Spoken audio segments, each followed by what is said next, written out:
कल्याण घुम्न आएको होइन कोही कस्तो रहेछ होइन को मान्छे रहेछ यहाँ होइन यसो हेर्दाखेरि नेपाल जस्तो लागेर बोल्न आएको तर भाग्दो रहेछन् खोइ भाइ कहाँ जान लाग्नुभएको हजुर मलाई त लाज लाग्छ केटी मान्छेसँग बोल्नलाई कहाँ जान लाग्नुभएको हजुर जानु न घरमा बुढी छ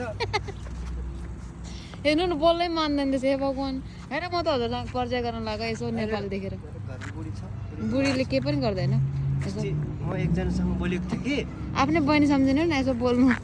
बुढीले थाहा हुँदैन नि त बुढीले थाहा हुन्छ त्यही भएर त बोल्नु भनेको नि एकजनासँग सोझो रहेछ बिचरा एकजनासँग अस्ति बोलेको यता अलामतिर त नेपालहरूको यस्तो बिजोग रहेछ भाइ अनि तपाईँको त